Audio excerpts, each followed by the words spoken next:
How can you get really good at talking about politics?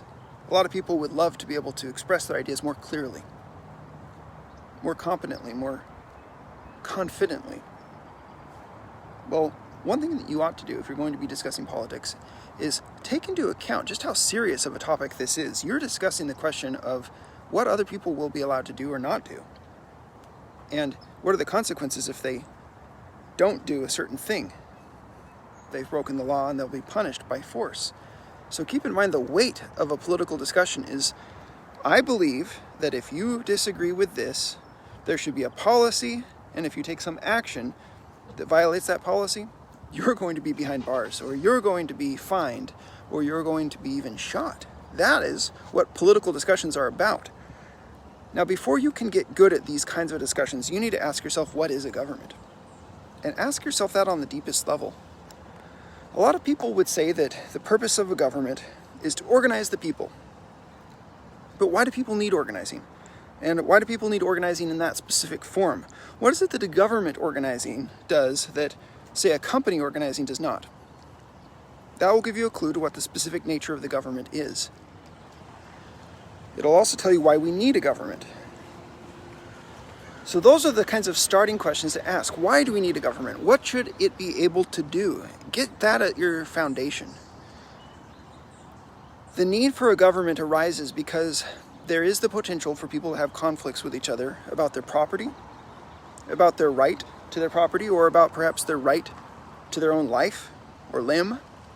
Wherever there is a society, there is the potential for someone to rob you or to come into your house and hurt you or hurt your family. And so we need a principled way to respond to force that has been initiated using retaliatory force.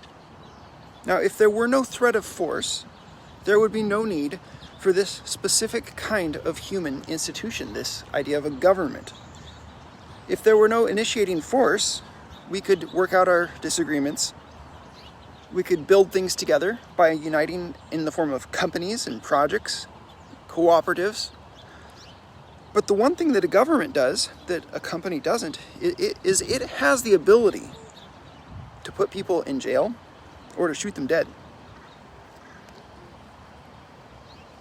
Now, some people will say that this idea of the government being the agent of force, that's an improperly narrow concept of what the government is. For example, somebody like Stephen Wolfe will tell you that the government's role is to do more than just judge between people when they have a legal claim against each other. The government's role is not just to put the bad guys in jail and to organize an army when there are foreign invaders. Rather, he would say that the government's job is to do all the things necessary in order to set up a society for material and spiritual goods. So in his case, he's going to say that the government should require many things. The observance of Sabbath laws, putting people in jail if they teach that there's no such thing as a Trinity, those kinds of things. Now, do you think that that's the role of the government, really? Think about the danger that that poses.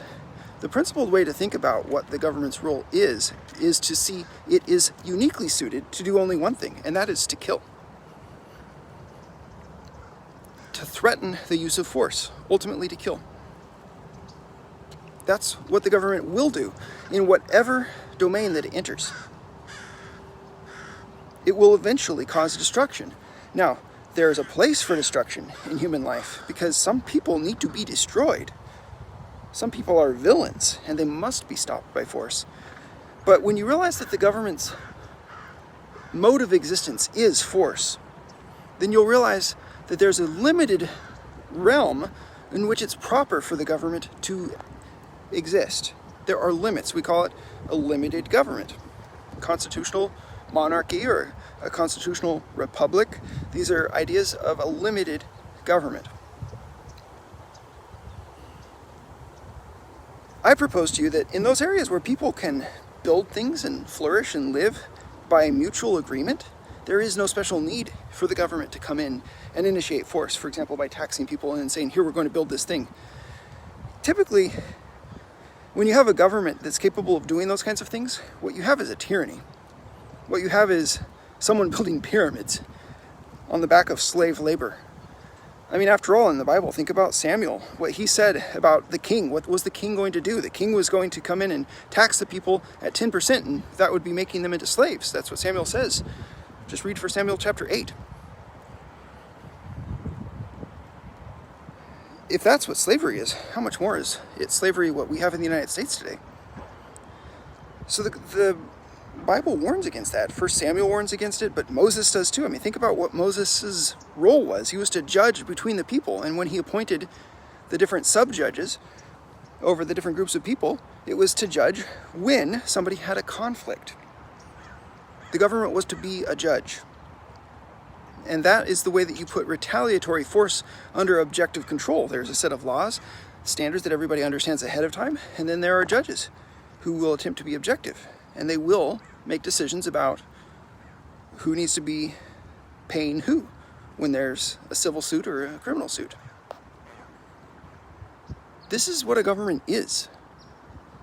Now, once you recognize this as the purpose of government, so much else becomes clear. It becomes clear why the government has to be limited, because, after all, if that's really what the government is the agent of force, then the most dangerous thing in the world is a government that has been given a carte blanche. It can just do whatever it wants. An unlimited government has the power to act as a thief or a murderer on a level that no ordinary criminal ever could. And you know that the people that want to abuse other people will be attracted to that position.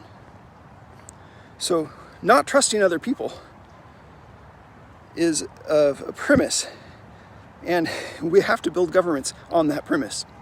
Before advocating any political policy, you must establish the principle by which you believe the power of governments should be limited. Until you're able to do that, you're going to be courting disaster. If you cannot say this is what the limit is and this is why, and here's the principle, then you are a pragmatist. You're the kind of person who is going to immediately say, oh, this is a special case, I think the answer is yes. This is another special case, the answer is yes. And soon you have an entitlement state, you have an educational institution that is in charge of educating everybody in the country and indoctrinating them, and eventually you do not have cognitive liberty if you do not have a limited government. So what is the principle? Well, at ChristianIntellectual.com, we believe that the principle that limits governments is the same as the principle that necessitates the existence of governments in the first place. The facts of reality that give rise to the need for governments are the same facts that ought to limit governments. If you're familiar with objective epistemology, you'll understand why this must be. For any concept, we ask what facts of reality give rise to the need for it. So what facts of reality gave rise to the need for governments? Let's talk about the facts. The initiation of force is incompatible with human flourishing. When people are initiating force against each other, it creates destruction. 2, men ought to deal with one another by persuasion. We are, after all, rational beings capable of doing so. 3, it is morally wrong to initiate force against another person.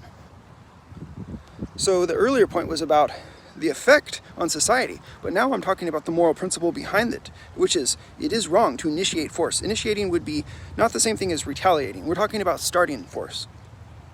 And when I say force, I mean a specific thing, so don't make assumptions about what I mean by that. But we're talking about the kind of thing that is done by a criminal. Breaking into someone's house, hitting them, taking their stuff, kidnapping, those sorts of things. Now, a government that does more than this role of placing force under objective control, a government that does more than act as the agent of retaliation, is necessarily going to become not just the responder to force, but the initiator of force. It's a binary. Are you limiting your government so that it can only respond, or are you letting it initiate force? And let me tell you, when you tax people, that's an initiation of force. If it's the kind of tax that's backed up by a threat of prison. So I believe in a different kind of tax, the kind of tax where the government tells people this is what the government needs and this is your share.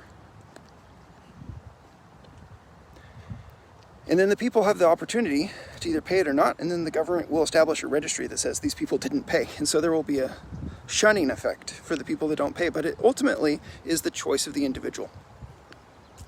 There are no guns backing it up. no prison sentences, no frozen bank accounts. It's a voluntary tax, it's an idea. Most people, it's unthinkable, because how could a tax be voluntary? But if you study history, you'll find that there have been societies in the past that functioned in ways that were somewhat like this. Think bigger. Is it possible to have an actual free society? And when I say free, I mean no initiation of force. At least not established in a systemic way. There will always be the occasional criminal, but for that, we have the government. So now we get to the conclusion, the principle. In light of all those facts that I just laid out, the principle is this: a sound government exists only for one purpose: to protect individual rights. That is the principle. And once you understand that principle, you'll know how to think about political ideas. At ChristianIntellectual.com, we are radicals for individual rights. This was the view of the Founding Fathers. It was the view that made America the greatest nation in the world. And sadly, today's conservative intellectuals mostly reject the unique vision of America's founders. They seek to return to the collectivist vision for government that Americans escaped, and the FTNCI project aims to change that. You should go there to our ChristianIntellectual.com website, get on our email list, find the resources that we have available to you. You can play a part in teaching people how to think about justice, how to think about good government, and it starts with our concepts. That's what FTNCI is doing. Thanks for watching this video today. Talk to you soon.